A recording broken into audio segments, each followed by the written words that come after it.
கர்த்தருக்கு ஸ்தோத்திரம். இந்த நாளிலும் 2 கொரிந்தியர் 12:9 அதற்கு அவர், என் கிருபை உனக்கு போதும், பலவீனத்திலே என் பலம் பூரணமாய் விளங்கும் என்றார்.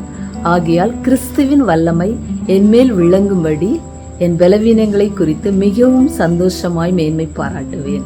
இதில் அப்போஸ்தலனாகிய பவுல் சொல்கிறார், அவருடைய பலவீனத்தில் எப்படியாக அவர் சந்தோஷமாய் மேன்மை பாராட்டுவேன் என்று சொல்கிறார். அவருடைய வாழ்க்கையில், அவருடைய சரீரத்தில் ஒரு முள் கொடுக்கப்படுகிறது. அந்த முள் அவரை விட்டு நீங்கும்படி அவர் 3 முறை தேவனிடத்தில் வேண்டிக் கொள்கிறார். அப்பொழுதுதான் தேவன் இந்த வார்த்தையை கொடுக்கிறார், உன்னுடைய பலவீனத்தில் என் பலம் பூரணமாய் விளங்கும் என்று சொல்கிறார். இந்த முள் அவருக்கு எதற்காக அவருடைய வாழ்க்கையில் கொடுக்கப்பட்டிருந்தது என்றால், அவருடைய வாழ்க்கையில் அவர் தன்னை மேன்மைப்படுத்தாதபடி தேவனை மகிமைப்படுத்தும்படியாக அந்த முள் கொடுக்கப்படுகிறது.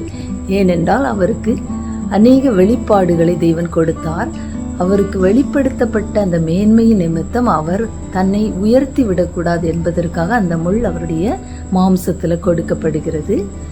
அவர் என்ன வெளிப்பாடுகளை பெற்றுக்கொண்டார் என்றால், 3ஆம் வானம் வரைக்கும் அவர் எடுத்துக்கொள்ளப்படுகிறார்.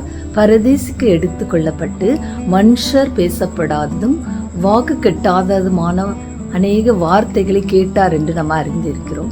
அப்படிப்பட்ட பவுல் இந்த நேரத்தில் அவருடைய வாழ்க்கையில் ஒரு பலவீனம் உண்டாகிறது சரீரத்தில்.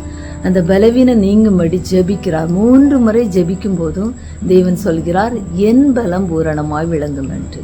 அதனால தான் அவர் இந்த வார்த்தையை அறிக்கையிடுகிறார்.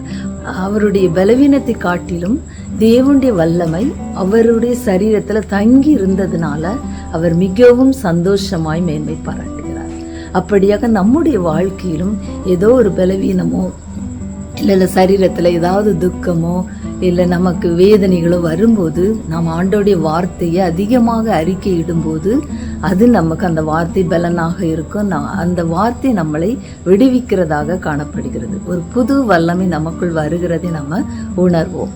அப்படியாக நம்முடைய ஒவ்வொரு கஷ்டங்கள், துக்கங்கள், பாடுகளை, நம்ம சரீரத்தில் வருகிற பாடுகள் ஆனாலும் சரி, மனதில் வருகிற கஷ்டங்கள் ஆனாலும் சரி, ஆண்டோடைய வார்த்தை நம்ம அறிக்கையிட்டு அந்த ஜீவ வார்த்தைகளை நம்ம சொல்லும்போது தேவன் நம்ம ஒவ்வொருவரையும் அப்படியாக விடுவித்து நாம் அவருடைய நாமத்தை மகிமைப்படுத்துகிறதுக்காக நம்மளை எடுத்து அவர் பயன்படுத்த வல்லவராயிருக்கிறார். இந்த வார்த்தையை கேட்ட உங்கள் ஒவ்வொருவரையும் தேவன் தாமே ஆசீர்வதிப்பாராக. ஆமென்.